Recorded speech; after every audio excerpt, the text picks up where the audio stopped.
Hai semua, kembali lagi di channel aku Gipel Haris bersama Gipel di sini. Nah, jadi kesempatan kali ini tuh seperti yang udah Gipel janjiin di video minggu lalu, Gipel bakal ceritain gimana sih caranya Gipel bisa berangkat ke Amerika gratis. Nah, jadi sebelumnya Gipel mau ngasih tahu dulu, eventnya itu adalah event kepramukaan. Jadi syaratnya adalah anggota pramuka. Dan ya, event itu diadakan setiap 4-5 tahun sekali gitu. Nah, jadi emang udah ada agendanya setiap 4-5 tahun sekali lah gitu. Nah, jadi kegiatannya itu namanya World Scout Jamboree. Jadi WSJ ini itu adalah kegiatan atau yang biasa kalau dalam bahasa Indonesia biasanya kami bilangnya itu Jamboree Dunia. Nah, jadi dengan Jamboree Dunia ini kayak jadi salah satu ajang terbesar dan terakbar yang bakal diikutin sama seorang anggota pramuka kalau dia memungkinkan lulus seleksinya gitu. Nah, jadi sebelumnya semuanya ini berawal waktu aku SD. Dimana waktu aku SD itu aku memang benar-benar udah banyak dengar cerita dari mama, dari orang-orang berpramuka yang lain yang bilang bahwasanya ada loh event pramuka yang namanya tuh Jamboree Dunia, yang mana nanti kita bisa berangkat ke luar negeri gratis, semua dibiayain, bahkan dikasih baju, dikasih fasilitas yang lengkap lah. Nah, dari situ aku benar-benar terpacu, aku benar-benar kayak oke, kapanpun waktunya aku harus bisa berangkat ke Jamboree Dunia gitu. Jadi memang dari SD tuh aku ikut pramuka dengan target pertamanya itu aku ikut Jamboree Dunia. Tapi ternyata Jamboree Dunia tidak semudah itu sayang, tidak semudah itu teman. Jadi kita memang benar-benar harus menyiapkan diri semaksimal mungkin untuk bisa ikut seleksinya. Nah, jadi berlalunya waktu dari SD sampai aku SMA, aku udah mulai lupa bahwasanya aku pernah bermimpi untuk bisa ikut Jamboree Dunia. Di situ memang benar-benar aku kayak di SMP aku memang udah berpikiran kayaknya Jamboree Dunia ada cuman sekedar mimpi bagi aku gitu, kayak itu tuh event besar dan nggak semua orang bisa ikut, bahkan informasinya aja nggak semua gugus depan bisa dapat gitu loh. Jadi kayak memang benar-benar kita harus punya daerah yang support, kita harus punya sistem yang support untuk kita bisa ikut ke sana. Dan di situ aku memang benar-benar ngerasa kayaknya oke, kayaknya memang aku nggak bisa ikut Jamboree Dunia, dan aku mulai merupakan keinginan aku untuk bisa berangkat ke Jamboree Dunia. Nah, ternyata ketika aku duduk di bangku kelas 1 SMA, waktu itu umur aku masih sekitar 15 tahun. Di situ aku ditelepon sama ketua Bina Muda di Kuarcap Langsa, yang mana pada saat itu Kak Ardo nelpon bilang, Gipel mau nggak ikut seleksi seleksi Jamboree Dunia untuk mewakili Kuarcap Langsa ke Kuarda Aceh.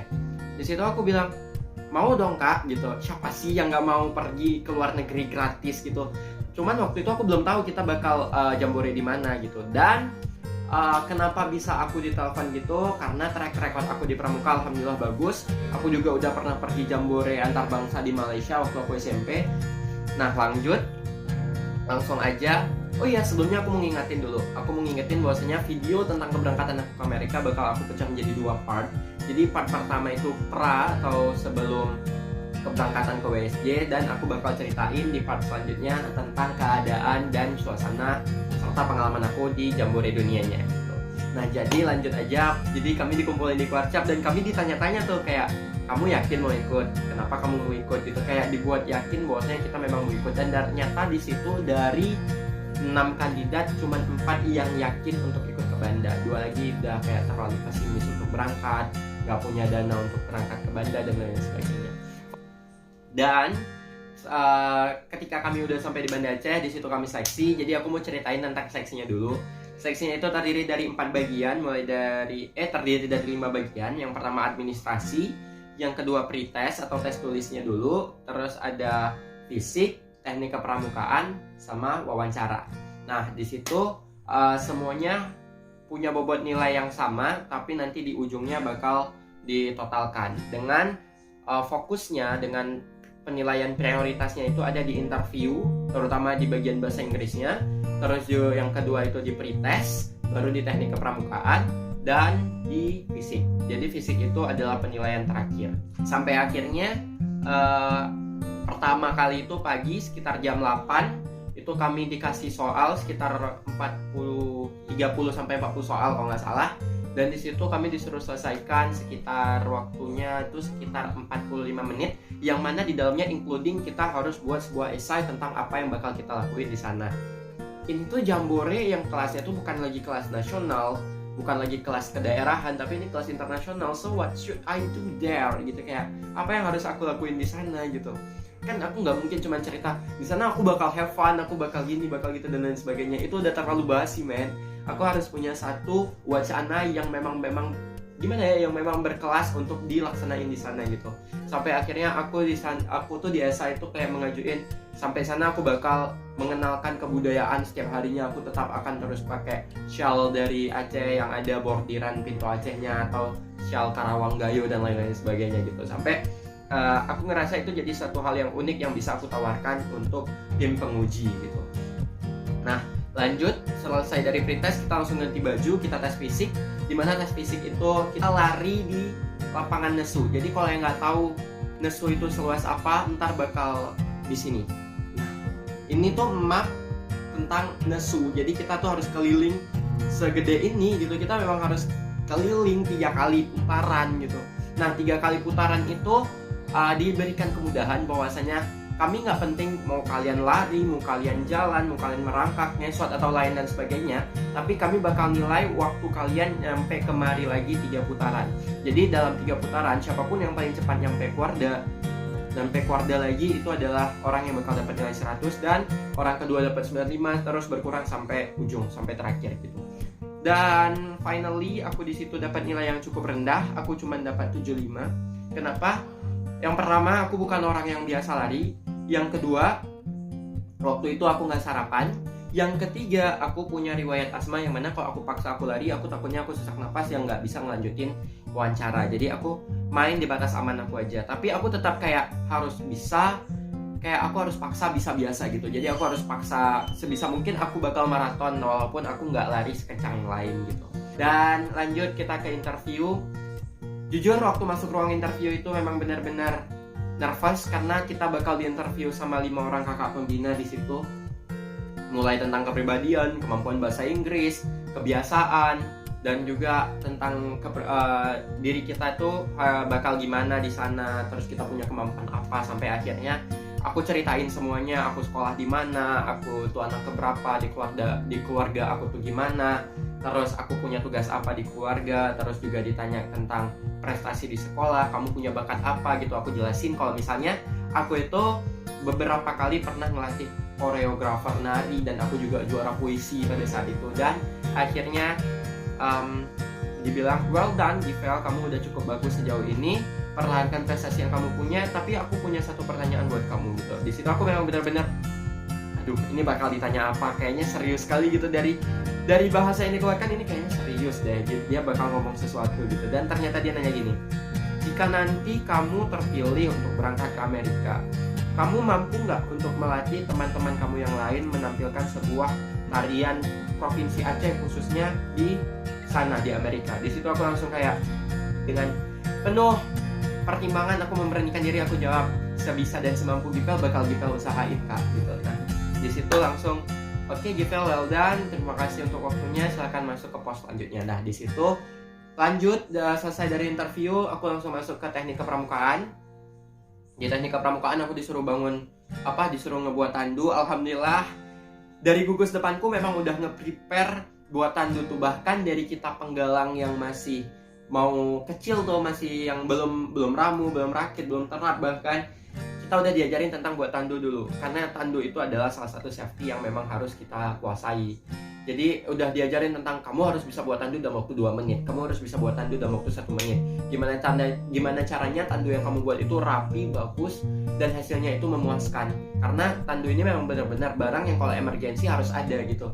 Jadi memang di gugus depan tuh udah membiasakan gimana cara buat tandu. Jadi di situ akhirnya aku menyelesaikan tandu, alhamdulillah bagus. Ditanya ini kenapa pakai simpul pangkal, ini kenapa pakai jangkar, yang ini kenapa lilitannya hanya 2 kali gitu, dan seterusnya. Sampai akhirnya it's a final announcement. Dan akhirnya tuh kita kayak masuk ke dalam ruangan itu, waktunya itu udah habis asar. dimana kita masuk dalam ruangan tuh memang benar-benar jantung udah melepas rasanya guys. Memang udah kayak dem gitu. Langsung kayak dalam ruangan itu udah ada semua pembina, udah ada semua penguji, dan juga ada Kak Wardari waktu itu. Dan di situ juga udah ada 2 orang, namanya Kak Romi dan Kak Desi, di mana Kak Romi adalah pembina pendamping putra dan Kak Desi adalah pembina pendamping putri, yang dua-duanya bakal berangkat menjadi pembina kami ke Amerika nantinya. Nah, jadi waktu itu dibilang langsung sama Kak Romi dan Kak Desi bilang gini, hasil dari saksi hari ini kita telah memutuskan ada 8 orang, di mana terdiri dari 4 orang putra dan 4 orang putri, yang merupakan jajaran teratas yang akan berangkat menuju Amerika. Namun kami meloloskan 2 orang cadangan, yang mana terdiri dari 1 orang putra dan 1 orang putri, yang mana nantinya cadangan ini akan menggantikan posisi 4 teratas tadi apabila salah satu di antara mereka tidak memenuhi standar dan kriteria. Jujur aku nervous. Yang pertama aku takut masuk jadi cadangan, karena kalau aku masuk jadi cadangan otomatis kecil kemungkinan untuk aku berangkat. Dan yang kedua, yang lebih parah, aku takut untuk gak lolos. Dan aku benar-benar berharap waktu itu kayak, ya Allah, semoga ini jalan yang memang udah aku mimpiin dari aku SD gitu. Jadi kayak semoga ini jalannya gitu. Dan aku berharap aku masuk di peringkat 4 besar itu. Dan sampai ke waktu pengumuman, diumumin dari yang putri dulu. Jadi yang putri itu peringkat keempat, ketiga, kedua, dan ke-1. Dan ke-1-nya itu dari kota Langsa, dari kotaku, dari Kuarcap Langsa. Nah di situ aku merasa kayak, wih, peringkat 1-nya dari Kuarcap Langsa. Ini kalau misalnya Gipel sampai nggak masuk, ini kalau sampai aku nggak masuk dalam jajaran 4 besar, kayaknya kasihan lah, malu gitu. Kuarcap Langsa, Kuarcap tergiat, nggak bisa dapet putra putri gitu ya kan. Dan pengumuman dimulai dari peringkat keempat. Peringkat keempat diumumkan gitu, yang putra adalah Muhammad Haikal dari Kuarcap TV. Aku langsung kayak, ya Allah, bukan Gipel gitu, ya Allah bukan aku gitu, kayak ih gimana ya gitu. Diumumin naik ke peringkat ketiga. Di peringkat ketiga ada Ahmad Zakil Fikri dari Kuarcap Sabang. Hai Bang Fikri. Dan Gipel semakin pesimis pada saat itu. Tersisa 2 slot orang teratas. Dan aku pesimis karena nilai fisik aku tuh memang benar-benar cuma 75 dari 100. Jadi aku kayak, aku cuma dapat 3/4 nilai gitu loh. Jadi bisa nggak sih aku lolos dengan nilai fisik yang serendah itu gitu. Dan akhirnya diumumin peringkat kedua itu, dan akhirnya guys, bukan aku. Peringkat kedua adalah Arita Yuda Katyara Rizky dari Kuarcap Aceh Barat Daya. Di situ aku benar-benar kayak, Allah, kalau memang ini bukan jalan Gipel untuk bisa berangkat ke luar negeri, kasih Gipel jalan yang lain untuk bisa berangkat ke luar negeri gratis. Dan akhirnya terjawab di peringkat pertama.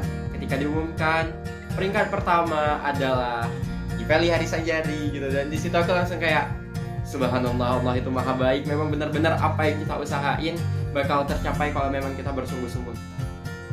Dan ternyata guys, peringkat pertama dan kedua itu aku dan Bang Yuda itu nilainya sama-sama 657. Cuman yang membedakan adalah aku nilai interviewnya lebih tinggi dari Bang Yuda, tapi Bang Yuda nilai fisiknya lebih tinggi dari aku. Jadi sesuai skala prioritasnya tadi, yang pertama diutamain adalah interview, baru pretest, yang tes tulisnya, habis itu baru teknik kepramukaan dan fisik. Jadi karena aku lebih tinggi di interview, jadi aku ditaruh peringkat pertama gitu. Nah di situ aku benar-benar bersyukur, aku benar alhamdulillah banget. Dan ternyata perjuangan tidak henti di situ guys. Kami harus membayar 1,5 juta untuk biaya visa. Tapi menurut aku it's worth it lah, karena dengan 1,5 juta kapan lagi kita bisa berangkat sampai ke Amerika gitu. Dan ternyata perjuangan gak berhenti di situ. Kak Romi dan Kak Desi menuntut kami untuk bisa menampilkan suatu penampilan kebudayaan yang akan kami tampilkan di Amerika nantinya. Dan masalahnya adalah kita nggak satu daerah. Jadi gimana caranya kita bisa latihan supaya bisa menampilkan sebuah kebudayaan yang nggak malu-maluin di kancah internasional gitu. To be honest, ekspektasi mereka itu adalah kita bakal nampilin Saman sebagai identitas Provinsi Aceh. But kita nggak kepikiran Saman karena kita memang benar-benar jauh-jauh daerahnya dan nggak bisa latihan bareng. Latihan virtual juga gerakannya nggak bakal bersih. Jadi kami memutuskan untuk menampilkan tarian lain yang namanya tari ukat. Yang mana tari ukat itu mungkin bisa kita lebih kejar targetnya waktu kita pembekalan nantinya. Jadi untuk yang bingung tari ukat itu apa, kalian bisa nonton di sini. Ya. Tapi itu bukan aku. Kami nggak videoin waktu kami tampil di sana. Jadi lanjut, kita dipanggil ke Jakarta untuk pertama kalinya. Itu bulan Mei. Itu di situ kita ada agenda untuk interview visa di Kedutaan Besar Amerika dan juga pembekalan kontingen Indonesia pertama. Jadi di situ agendanya kita 3 hari dan kita berangkat dari Banda Aceh. Nah, ada momen lucu ketika kami berangkat dari Banda Aceh. Jadi kami waktu itu berangkat dari Banda Aceh via Malaysia. Jadi kita dari Banda ke Malaysia dulu, baru kita ke Jakarta. Nah, jadi langsung aja ketika kita sampai di Bandara Malaysia, kita transit di Malaysia waktu itu. Di situ Kak Romi hanya sendiri sebagai pembina kami, karena waktu itu Kak Desi sedang hamil dan Kak Desi tidak bisa mengikuti kegiatan tersebut, nggak bisa mengundurkan diri dari kegiatan untuk menjadi pembina itu. Jadi pembina putrinya diganti waktu itu. Nah, di situ pas nyampe di Bandara Malaysia, kita baru turun pesawat dan kita jumpa kamar mandi. Jadi yang putra itu masuk kamar mandinya tuh gantian gitu. Dan ternyata putri masuk kamar mandi berempat barengan semua masuk kamar mandi. Jadi ketika kami selesai di kamar mandi, putrinya belum keluar dan kami udah jalan. Karena kami kira di situ putrinya udah di depan kan, udah jalan ke depan. Jadi kami langsung jalan ke depan juga dong. Dan akhirnya putrinya hilang dan tersesat di Bandara Kuala Lumpur, guys. Dan kita nggak tahu gimana caranya kita bisa hubungin mereka. Jadi akhirnya entah gimana salah satu dari mereka menyadari bahwasanya bandara itu punya wifi, dan akhirnya kita pakai wifi bandara dan kita menemui mereka, dan akhirnya mereka jumpa sama kita itu kurang lebih 30 menit sebelum waktu keberangkatan, dan seharusnya kita udah masuk ke dalam gate. Tapi gara-gara mereka hilang, putri-putri luar biasa ini hilang, jadi kita harus nungguin mereka dulu. Ketika masuk ke pemeriksaan imigrasi, kita langsung kayak, aduh ini gimana? Kita udah mau telat, 30 menit lagi udah mau berangkat dan kita masih ngantri, dan antriannya itu panjang gitu. Kayak gimana sih, gimana sampai akhirnya ketika kami lewat imigrasi ada berita bahwasanya pesawat kami kena delay sekitar 2 jam. Di situ kami benar-benar bersyukur banget karena kami belum nyampe gate, dan gate-nya itu cukup jauh. Waktu itu kami kena gate 20 berapa gitu. Kok 20 sih? Pokoknya gate jauh lah gitu, gate-nya cukup jauh. Dan akhirnya kami nyampe di Jakarta. Di Jakarta kami nyampe di Cibubur. Itu kami adalah orang pertama, kontingen pertama yang ada di Cibubur. Dan di situ kami baru menyadari bahwasanya tidak semua provinsi di Indonesia memberangkatkan anggota pramukanya ke Amerika. Hanya provinsi-provinsi tertentu yang memberangkatkan pramukanya. Di antaranya cuma ada 8 provinsi yang berangkat, yaitu Aceh, terus ada Jambi, ada Banten, DKI Jakarta, Jawa Barat, Jawa Tengah, Kalimantan Timur, dan Sulawesi Tenggara. 8. Nah, di situ 2 di antara 8 provinsi ini adalah provinsi yang memenangkan hadiah LT5, di mana 2 provinsi ini adalah Sulawesi Tenggara dan Jawa Tengah, yang mana Sulawesi Tenggara merupakan peserta LT5 terbaik putra dan Jawa Tengah peserta LT5 terbaik putri, yang mana mereka memberangkatkan 2 orang dari masing-masing dari regu pemenang tersebut. Jadi dari Sulawesi Tenggara itu ada Alam dan Taslim, dari Jawa Tengah itu ada Prisma dan Gita. Nah, mereka adalah pemenang LT5 dan mereka diberangkatkan secara gratis dan mendapatkan beasiswa dari Kuarnas dan WOSEM waktu itu. Jadi di situ kami baru menyadari bahwasanya kami adalah salah satu dari sekian banyak kontingen yang terbelakang. Cuman kami merasa minder aja gitu di antara anak-anak Jakarta, karena hampir lebih dari 50%-nya itu adalah mereka yang tinggal di Jabodetabek, dan kami dari daerah merasa kayak kami terlalu minoritas di situ. Jadi kami merasa minder. Sampai akhirnya Kak Romi menyadari suatu keanehan dari kami yang nggak seperti biasanya. Kami terlalu diam, kami nggak banyak ngomong kayak biasa. Sampai akhirnya Kak Romi bilang, kalian jangan buat-buat malu Aceh ya gitu. Kalian itu diseleksi kemari untuk memberikan yang terbaik untuk Aceh, bukan untuk diam-diaman kayak gini. Kalian tuh anak anggota pramuka bukan sih? Di situ langsung kayak wow. Oke, kami berusaha untuk percaya diri dan mulai berinteraksi dan bersosialisasi. Sampai akhirnya kami punya teman masing-masing, kami punya sahabat masing-masing, bisa dibilang bestie lah untuk 3 hari itu. Sampai aku dan anak-anak Aceh berada di kamar nomor 1, kami kompak.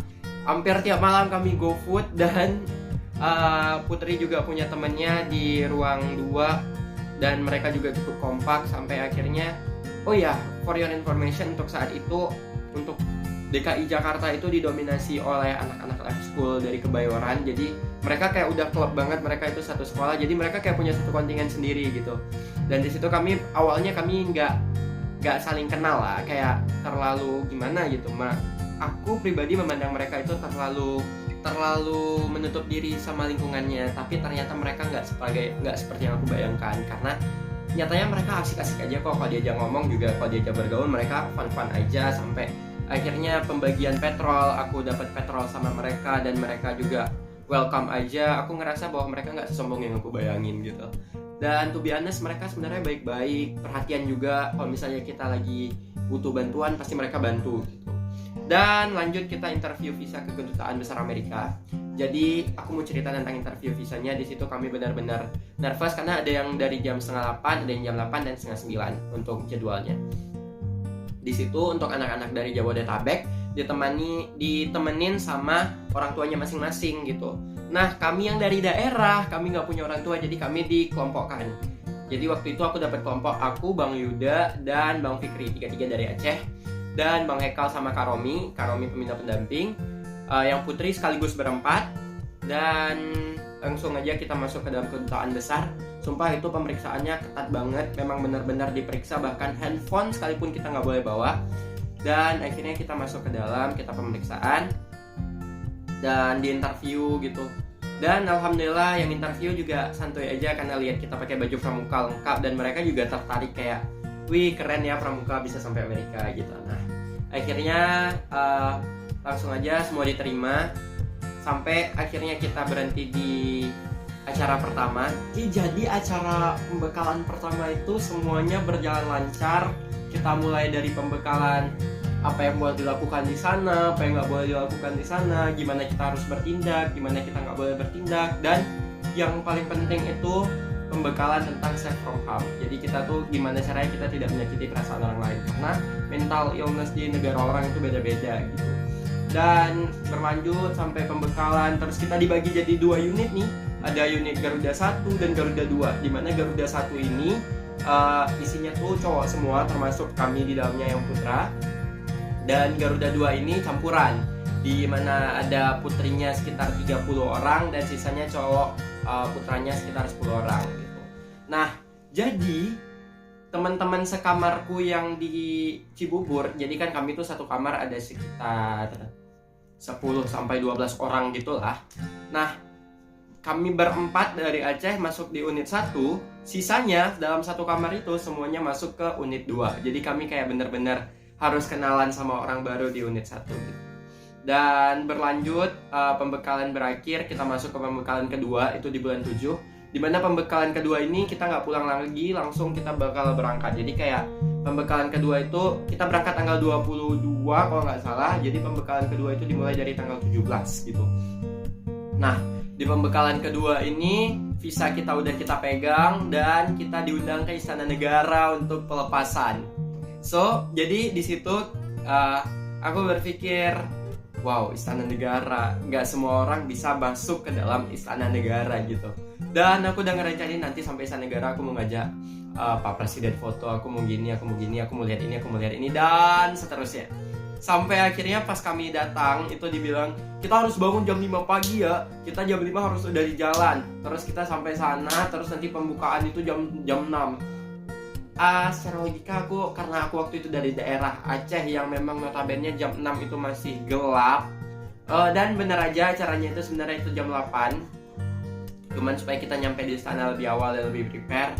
Dan pemeriksaan lagi guys, kita mulai masuk istana 6:30 dan selesai pemeriksaan itu jam 7, sampai kita dianteriin, kita dibarisin mau masuk ke dalam istana itu hampir setengah jam juga, dan masuk ke dalam Istana Negara.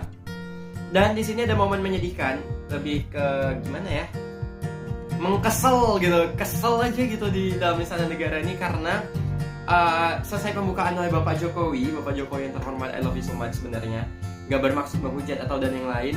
Jadi waktu itu aku berada di barisan saf ketiga, barisan nomor 2 dari kanan.